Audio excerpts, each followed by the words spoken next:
Well, first you need to know what your goal is. Most people walk around with no goals, no ambition. They don't know where they're going. It's like a ship with no destination. If you don't know where you're going, you'll never get there. Once you know where you want to go, then you direct your time, your energy, and your attention to what? To the execution and the achievement of that goal. If you want to make money, you will make money. If you want a good network, you will have a good network. If you want to build a great podcast with great hosts and great guests, you will build a podcast in that way. It's all about intention. But most people walk around in life thinking that life is just a big fat lottery. And it's just not that case. Those that live by the lottery of life most likely end up losing because you're just gambling.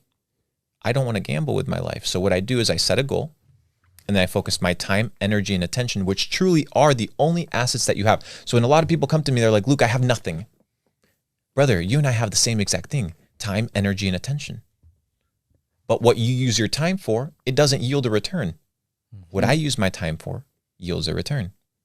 You get paid in proportion to the difficulty of the problems that you solve. Elon Musk said that once. You get paid in proportion to the difficulty of the problems that you solve. Most people that don't make money, they don't solve problems. They don't spot problems. They don't capitalize on problems.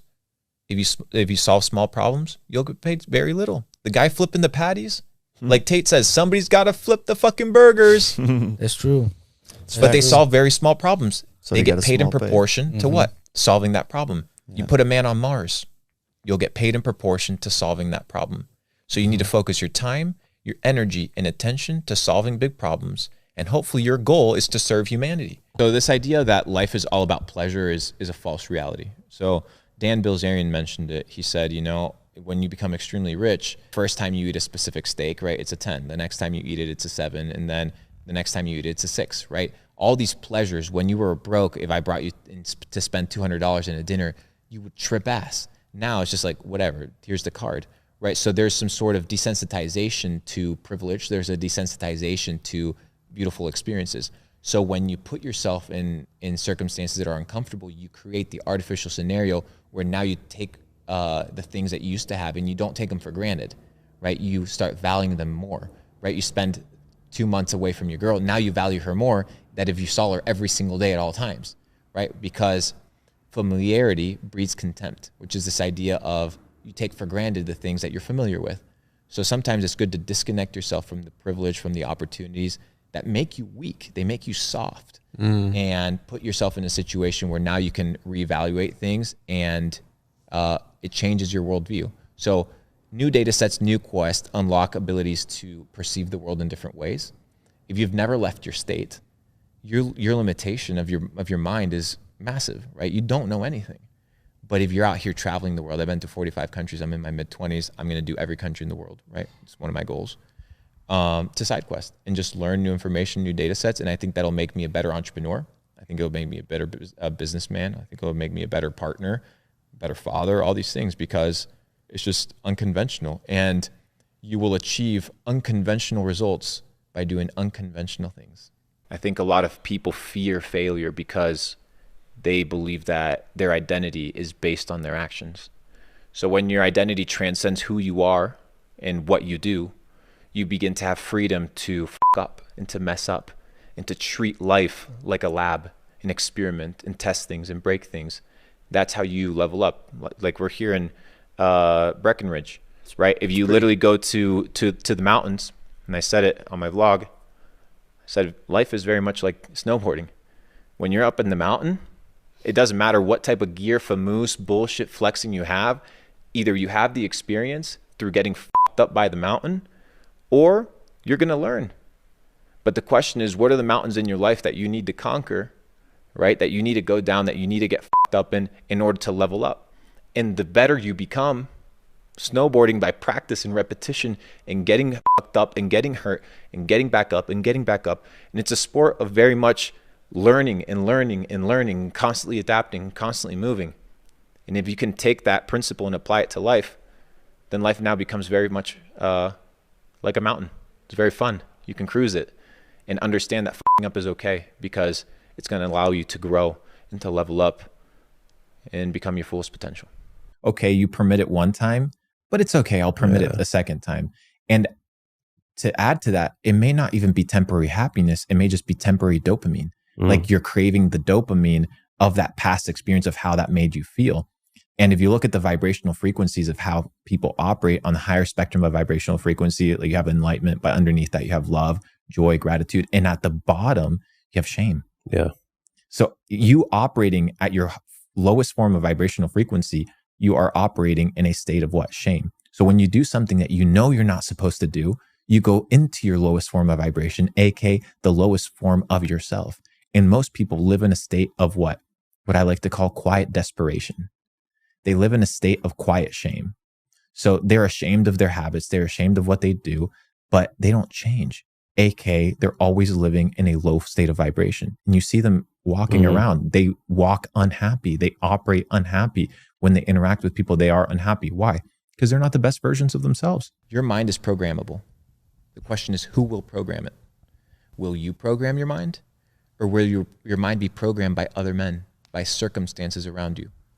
Weak men think that the circumstances that are around them are created by chance, right? That it's just random, it's accidental. It's an accident. But then you have the people that understand that circumstances are created. They don't just occur, they are created. That you then have the ability to create the circumstances in the life that you want. So if you're currently living in circumstances that are not ideal for you, create the circumstances that you want. I can? Yes, you can. But you have to believe that it's possible, right? So understanding that it's possible by doing what? Reprogramming your mind. The Bible says it. Be transformed by what?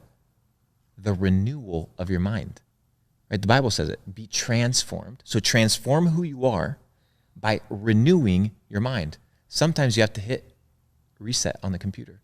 Sometimes you have to hit update. But people are running on the same trains of thoughts and the same information that gave them the problems in the first place.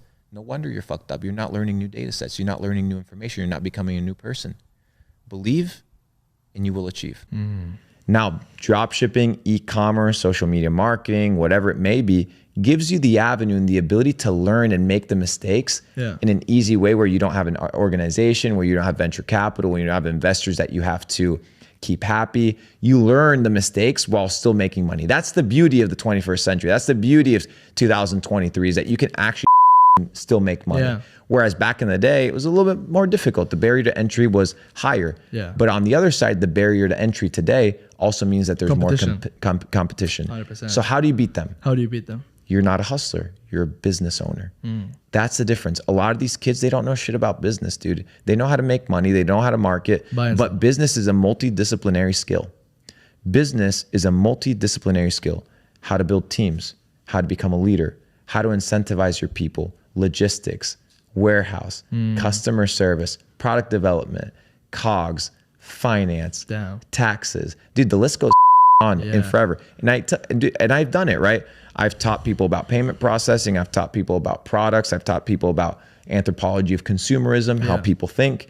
I've taught people these things that are evergreen kind of ecosystems and concepts, because this idea of like, well, what Facebook ad are you using right now? How many ad sets are you running? What's your ad spend for your testing? These are all tactics. The question is, why do those things work? What's the method? Like, what's the mindset? The strategy. The strategy, dude. And once you have the strategy down, you just have to replicate it in other niches. I no longer set goals.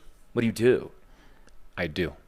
So I focus on the input, and I allow, by universal law, for output to be emitted. So Newton's third law explains that for every action, there's an equal and opposite reaction. So whether it's at a planetary level or at a cellular level, or at an energetic level, for every action, there's an equal and opposite reaction. So what do I understand by that? In my life is that if I do something, there will be a retribution or a echoing effect in equal proportion to that, right? The energy is transferred and it's returned in the same proportion.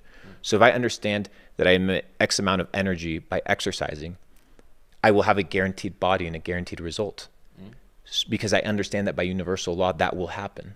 And I have plenty of examples in the real world to prove it.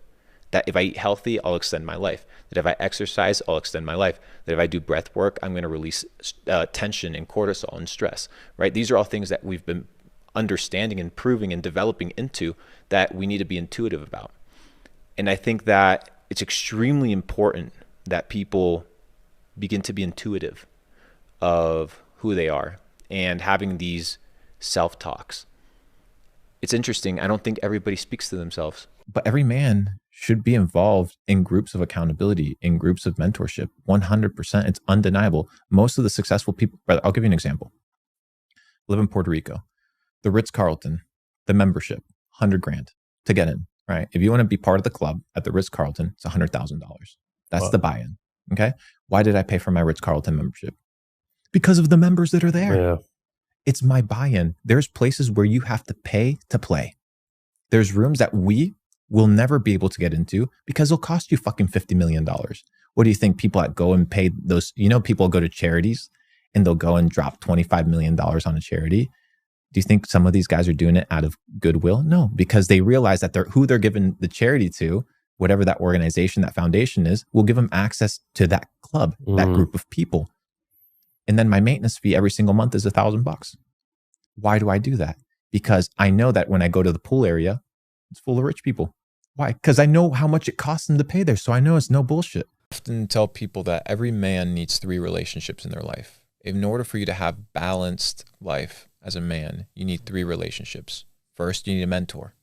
Somebody that has gone the path that you want to go, that can instruct you and take you down the road, avoiding the pitfalls and avoiding the mistakes and avoiding the troubles that come that way. You need a peer. Somebody that is at your level, at your equal, that you can mastermind with, that you can build a think tank, that you can go back and forth and discuss and argue and develop business. And then you need a mentee, whether it's your young brother or somebody that you bring into your business or an employee, somebody that you pour yourself into. Why? Because those people keep you accountable. Those people are the ones that check you. You often have your little sibling, he'll ask you questions and he'll check you with authenticity and honesty and ask you shit. You're like, oh, whoa, like this kid's paying attention, right? Yeah. So every man in his life needs 3 relationships. And under those 3 relationships, Capital Code's been built. Mentors, peers, and mentees. But what I will say is, going back to this idea of identity, is that think about how much of your identity isn't actually you. When you were born, you were given a nationality, you were given a name, you're given a religion, you were given a color, you're given a social security number, a passport number, your stock number, right? You're given your numerical human resource. This is your expendable character. And you were thrown off to the first programming camp, kindergarten, right? Where you were told to stand in line under the fluorescent lights. You couldn't raise your hands. You were told when you had to pee. You weren't allowed to be a child and play. And therefore, you were a failure. And you were left behind if you didn't adapt into the system really quickly. You weren't able to graduate into the next degree, which is very interesting. And then you go into elementary school, after your brain leaves that theta state of programming.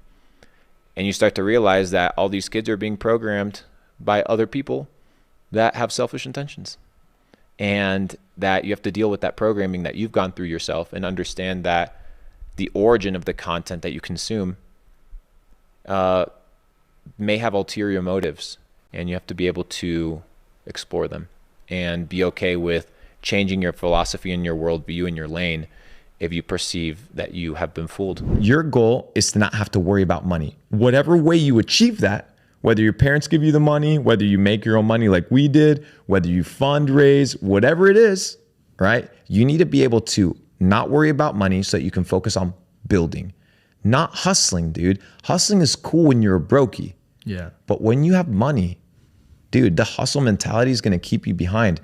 People tell me, Luke, how much money do you make in a day? I don't calculate money by day. I calculate money by hour. How much you make per hour? How much? My hour is valued at $2,500 to $20,000, depends on the day. That's what I value my hour at. Yeah. So I will not touch a task under. So this hour is worth $25,000 at a minimum. For example, if you want to make $1 million a year, right, which is you should be your base goal, because nowadays your real $1 million is $3 million, based off of inflation, based off of the bullshit, based off of the amount of money that's being printed. Potentially. So you're in a situation where now you have a little bit of money. You got to be operating differently, dude. people need to be focused on elevating themselves. And the way that you do it is when money is no longer your main focus. Your focus is building. Just because you're busy doesn't mean you're productive. True. I can see a lot of entrepreneurs, see how they conduct their daily life, look at their daily habits and realize if they're going to be successful or not. Why? Because the allocation of time, which is one of the resources that you have, the allocation of energy, another resource that you have, and the allocation of attention, another resource that you have, are dispersed, and they are dispersed everywhere. There is no sort of focused attention towards an objective. So everybody that says, oh no, I'm working hard, I keep trying, I'm always educating myself, I'm investing my time wisely. If you actually evaluate these people's lives, you would realize that it's bullshit. Because most people waste time, they waste energy, and they waste attention. But if you could focus energy, time, and attention in the development of your character, in the development of your relationships, in the development of money-making skills, there's skills that help you make money. Making money is a skill. If you don't make money, you have not developed the skill of making money. And for you to consider that you have is a lie.